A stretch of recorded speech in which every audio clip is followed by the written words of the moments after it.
The USL2 is such an important league for the growth of soccer in America, and it's really pretty incredible that we have this right here in our own backyard, because USL2 is really the first stepping stone in the professional game. And so we bring in all these players from literally all over the world, but most of them are college players. They have aspirations of being pros one day.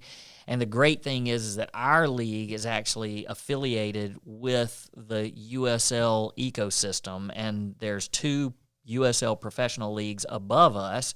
So it makes it really easy for players to slide on in, get seen by pro clubs, and start their pro journey right here in Clinton, Mississippi. Yeah, that's what I was going to ask. This isn't the only developmental league. I mean, Brilla used to be part of the PDL, the Professional Developmental League, that then kind of got born into USL. So for us here in Mississippi, USL2 is fairly new, but it's been going on long, but it's also one of the upper tier developmental programs. Yeah, and I think where it really started taking shape was when they rebranded it to make it look more like the English Premier and the English system. And so even our pro leagues are named after those leagues. So you have over there, you've got the English Championship, and you got League One, you got League Two, and it's the same here. Now we're branded as USL Championship, USL League One, USL League Two, which is what we're a part of. So it just all makes sense, and it just ties the professional leagues together, because there are other leagues that would say they're on the same, I guess, playing level as far as status. Yeah. But what they don't have is they don't have professional leagues above them. And this is that foot in the door, too, for our guys here, because they get to be seen by USL 1 and USL Championship, and they're in the program, so they get eyes on them quicker. Yeah, and like even today, we have to, after each game, we have to fill out like a player evaluation form, which goes to all the pro clubs. So we're able to take, from each game, one of our players and one of the players we played against, and sort of highlight them, and it goes to all the pro clubs. So there's a lot that goes on sort of behind the scenes that even our players really don't know about. Right. But it's just opportunities for them to try to make it to the next level. So the development of the players, like what all goes into it? Like we think, growing up here, the last podcast we had where we had Corey Wolf, we were talking about the Mighty Mites getting to play on the new the new facility that's that the ground has been broken. Yeah, the mini pitch. It's going to be awesome. When it gets to this level, anybody here in Clinton, we're a big soccer town, but anybody here, they've known, you play select ball, you play Division I, you play high school, maybe you go play for Hines, maybe you get to play for Mississippi College. This is a big deal. Yeah, it really is. And our goal, obviously it's a part of our ministry. And so, the ministry's been around since 1996, and then we added this component in 2007. So it is a part of that, but at the same time, on the soccer side of things, it is preparing these players to be professionals. And so they are treated like pros the whole season. Yeah. They train every day, recovery sessions, lifting. We have, using Coach Rafferty even as our strength and conditioning coach. We have our coaching staff, former professional players. It's a big deal. And one of the things that we really strive to do is we try to make them pro ready. And I think a great example of that is a few years ago we had a player named Oscar Jimenez that played for us, and at the end of the season he immediately got invited to be on trial with Louisville in the USL Championship, and he ended up signing. And then at the next annual meetings that we have with the pro teams and stuff, he was speaking to all of the USL2 teams, which is over 100 teams, and the head coach. And the head coach stood up, and he actually said, he was talking about being pro ready, and he said, "Are any of the guys from Mississippi Brilla in here?" And Scott and I were there, and he asked us to stand up, and he said, "Perfect example." He said, "We signed Oscar Jimenez as soon as their season was over," and it was such a smooth transition because he was already a pro. He knew what it was like to be a pro. And so I think we take a lot of pride in that, is just making these guys, they're at the pro level when they're here. Yeah, it's not just on the pitch, it's off of it. So kind of going in that same mindset, just the other day, I was taking my son to school, and he had his Bria shirt on because they were having tryouts for Bria Juniors, the club team, and he was saying, what does Bria mean? And I said, funny you should ask that. I'm going to talk to Coach Rusty about that in just a few days. So talk to me a little bit about the start. So wrap it together, right? Costa Rica, you started in Costa Rica, but then recently in March you went to Costa Rica. Tell me a little bit how Bria started and then why Costa Rica. Yeah, so I mean it is a rather long story, but I'm not going to tell the long story, but I'll just kind of wrap it and say 1996, I had a chance to go to Costa Rica on a mission trip that didn't have anything to do with soccer. It was actually a choir trip. And so while we were there, we got thrown into a soccer tournament and ended up being very successful in that soccer tournament because there were several of us that played soccer and played college soccer. And so the last game that we played, there was a man on the field with playing against us, and it just so happened that he was the sports evangelist for the country of Costa Rica. Okay. So he approached me after the game, and he said, man, look at all these people that have come to watch y'all. He said, what if you brought a real soccer team down here, and for just a week you played against college teams, pro teams, and used that to share the gospel. And so I obviously got really excited about that. Came back home. We put together the first Bria team, and 3 months later we were back in Costa Rica. But that's where the name Bria comes from, because we wanted something that the people in Costa Rica could relate to. So Bria is the Spanish word for shine, and Matthew 5:16 says, let your light shine before men. And that just became the theme of our team. It's just shining on and off the field. So, and then it really just took off from there. We continued doing mission trips overseas, and then, camps and playing locally. And then we added the USL2 team.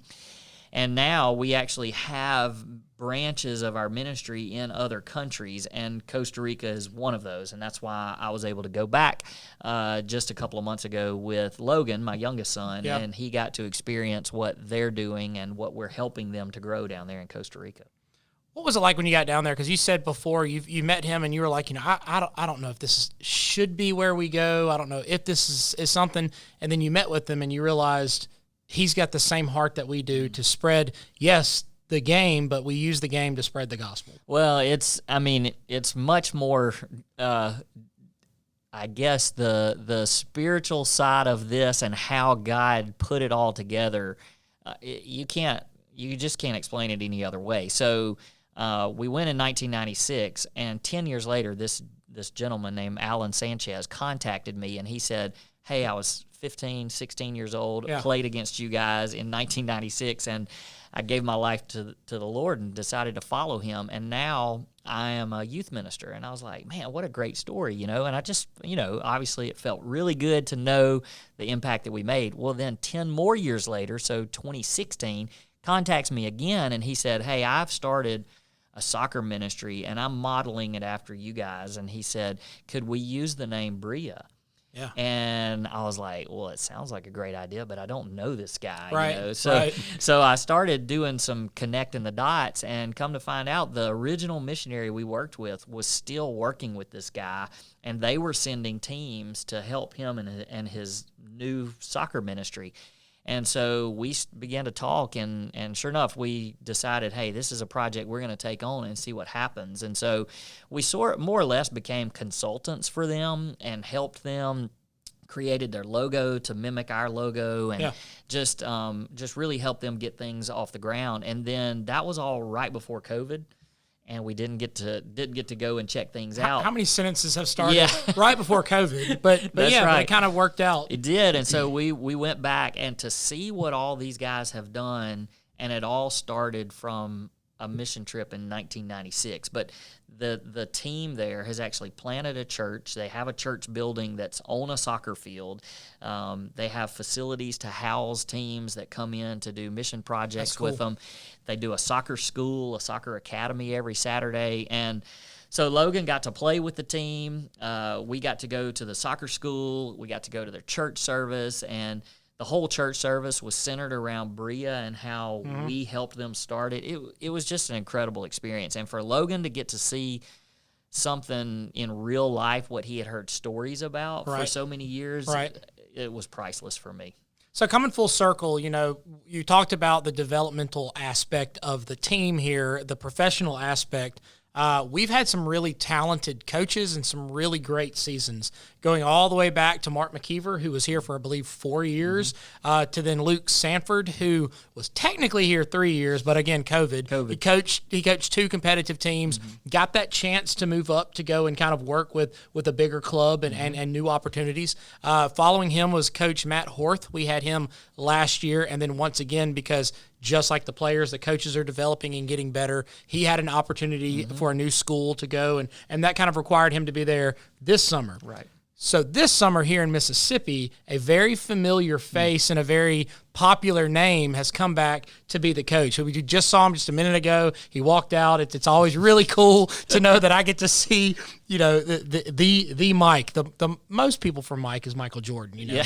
But I know Mike Azera, who was an awesome soccer player here in Clinton, but then also had a lot of stuff, a lot of accomplishments in the professional game. Tell me about the new coach, Mike Azera. Yeah, so Mike played for us back in 2010 and 2011. He's actually from Uganda. He was over here playing in the States, and we were fortunate enough to have him for a couple of years, a couple of our most successful seasons in the league, and so much of it was because of him. And I can remember even, we talked about how these guys are getting looked at and seen in different ways. And we were playing in Orlando, and actually the owner of the Orlando City team had come to our game and was sitting with me at the game. And he asked me, he said, who should I be looking at? And even in 2010, I pointed at Mike and I said, this kid's going to be in the MLS one day. Yeah. And so sure enough, he left after 2011 and he graduated from Mobile. And when he finished school, went straight into his pro career with Charleston Battery and USL Championship. And then he started this long career in the MLS. He was with Seattle, then Colorado, then Montreal, and then Chicago. And then kind of went full circle, and he ended up back in USL Championship with New Mexico. And Coach Luke Sanford was actually one of his coaches, because Luke had moved on up to the USL Championship.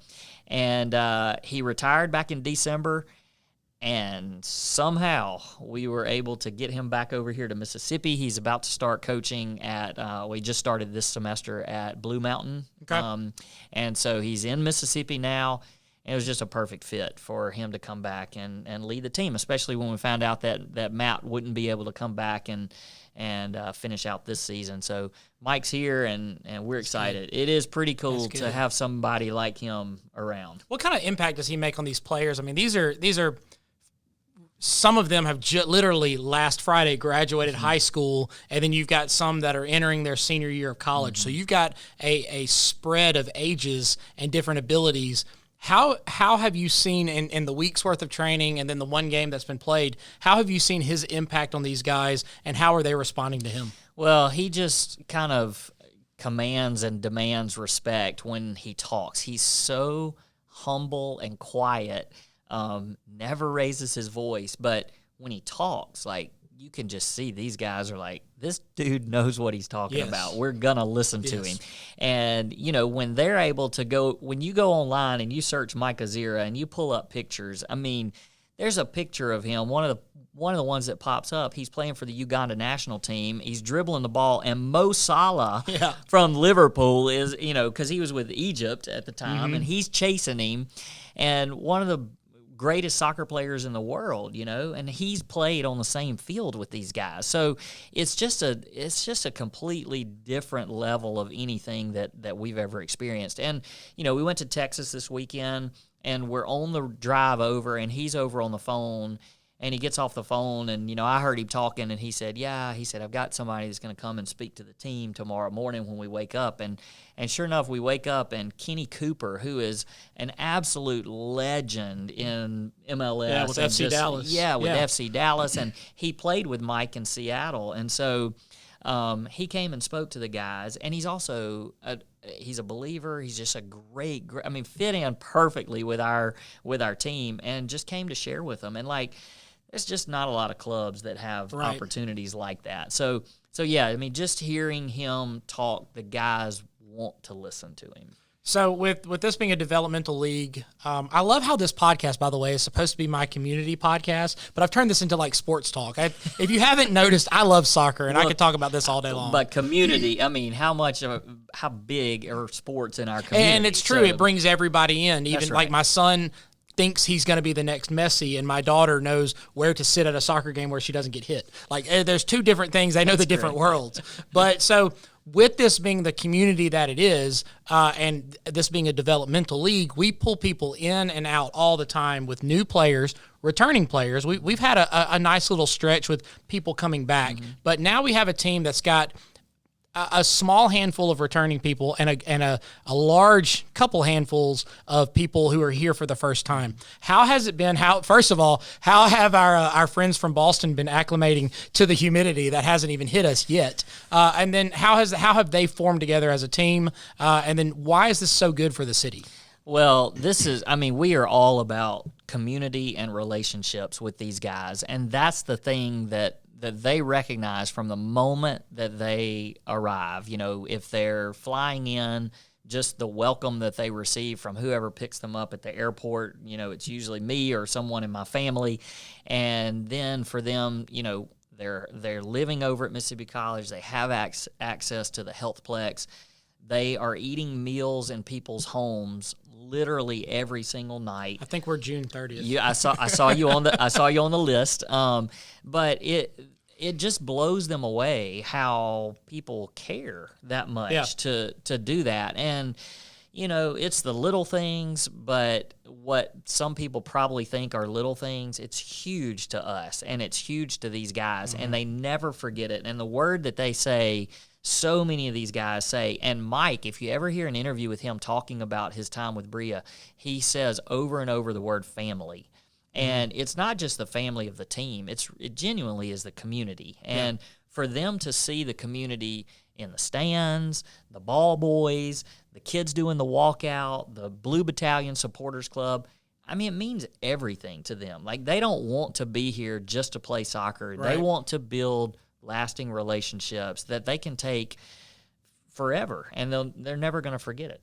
So if the community wants to be part of this, there's many different ways that they can kind of participate in the season. The first thing and the best thing is show up, right? Remember when I was running for this office, it was, you know, decisions are made by those who show up. Well, cheers are loud by those who show up to games. How can people show up? They can buy a season pass, correct? Yeah, so this coming up Saturday, I'm assuming this will be shown before this Saturday. Yes, hopefully this will be going out before. It will. There's no hopefully. It'll happen. So this Saturday is our first home game, and you can buy a season pass, which will get you into all 6 home games.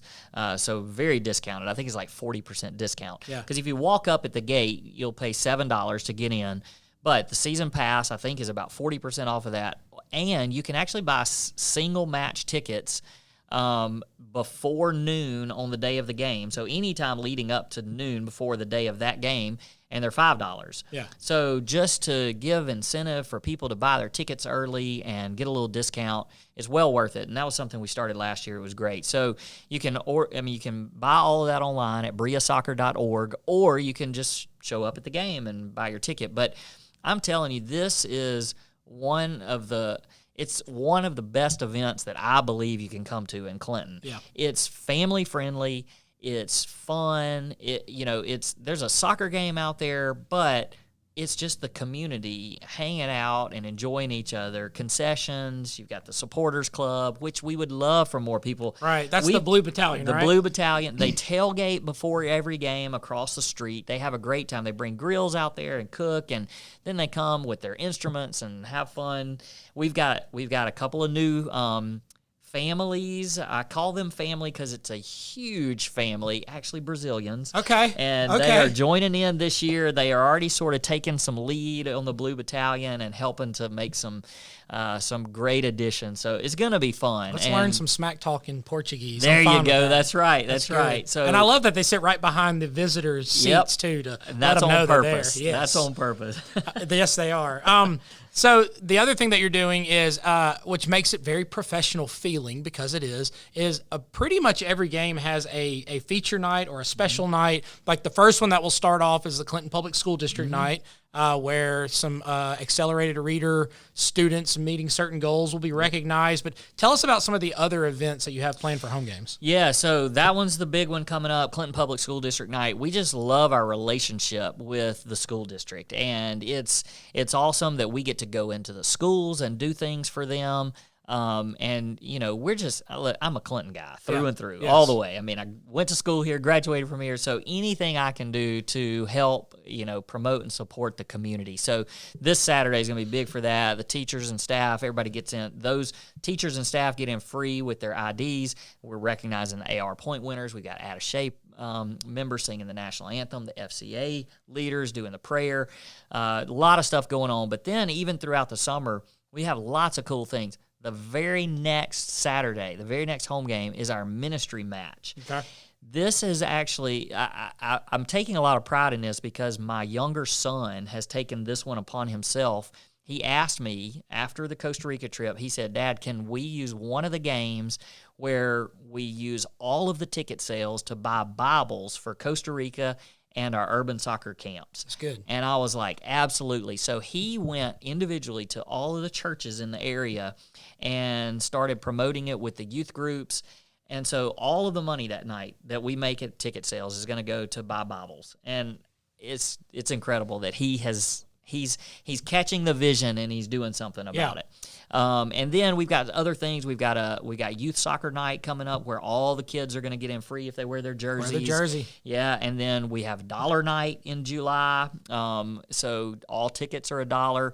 One of the ones that I'm most excited about, we're going to have a Mike Azira Youth Foundation night. He has his own ministry over in Uganda, and he has a building that he's built, and part of it has a library. So the community is going to get to help stock his library. So books. You bring books to the game, you get in free. See, that's awesome because we, Clinton, we're very much, education, but we also love soccer and helping everybody out. So that's kind of putting it all together right there. Perfect. I love that. Perfect. So yeah, and then that last night you've got sponsor appreciation. And part of it is, so we have lots of businesses that sponsor us. We couldn't do it without. I mean, we're faith-based ministry, but then in the summer, all of the budget is raised through business sponsors, and we have cool advertising opportunities. But we're going to recognize our sponsors, and we're going to also recognize all of these families that have invited this team into their homes and cooked meals for 25 soccer players, So we're going to have a chance to bring them all out on the field and thank them, and it's going to be a cool night just to see how many different groups in the community are a part of this team and making it happen. That's awesome. So the season's underway. We've already had one game. So tell us in the various ways that people can connect with you online, social media, even the two different Twitter handles that they can follow. That's right. Yeah, so we try even all throughout the week to really promote what all's going on. So upcoming games, of course, but even like today, our guys were over at the Healthplex using the Healthplex as a recovery session in the pool. And just to be able to promote how awesome our Healthplex is, Right. And so, I mean, even that, we are on Instagram posting videos and pictures of them there just so we can help promote the Healthplex at the same time. So things like that, you'll be able to see little videos and parts of practices and anything about upcoming games and camps, all that on our social media. So we're on Instagram, we're on Facebook, we're on Twitter. Is that everything's MS Brilla? MS Brilla FC, I think all of them are like that. But then even when we do away games like this weekend, we have a special Twitter handle, like you were saying. I think it's Brilla Live is what it is. And so we don't clog people's Twitter if they don't really want to see it. They'll live tweet it. That's right. So we're live tweeting throughout the game just on a separate channel. And it's very effective, and it just helps people to be able to stay focused on that game for that night. But all of our games are live streamed as well. The away games, of course, the teams there are responsible for that. So you never know what kind of quality you're actually going to get. But ours are awesome because we have the best live stream announcer. The lonely live stream announcer. It is incredible because Robert has done this for several years. And, I mean, we get so many comments because people are like, hey, y'all actually have a live stream announcer that knows what they're talking about knows the game. and is passionate about the team and Bria it's really cool. So I always do keep telling everybody I'm going to talk about foul balls and blue lines and bring in all the other sports, false starts, all that kind of stuff. Hey, See keep if it that interesting. happens. But yeah, there's lots of ways to keep up. BriaSoccer.org is our website, and we know how it is these days. Social media is where people are getting their content, Yeah. and so we try to be very heavy on that, and not as much. I mean, the basics are on the website. You can get the schedule, the tickets, camps, all that kind of stuff there. I want to throw, speaking of all your social media, so you've got some new interns, some new people working, but we've talked about how developmental this program is. One special fellow Arsenal fan that I would like to give us a small little shout out to is Dati. Tell us a little bit about what he's doing now that started as a small little Clinton student. That's right. Who's worked all the way through and is now working for the big guys. That's right. So Dutty Jinkiri grew up here in Clinton, played soccer for Clinton, played at Clinton High School, went on to Mississippi College and did sort of the sports marketing, sports administration. And he actually worked with us as an intern one summer, and he did the live stream. Yeah. He and a friend, and so just kind of getting his feet wet.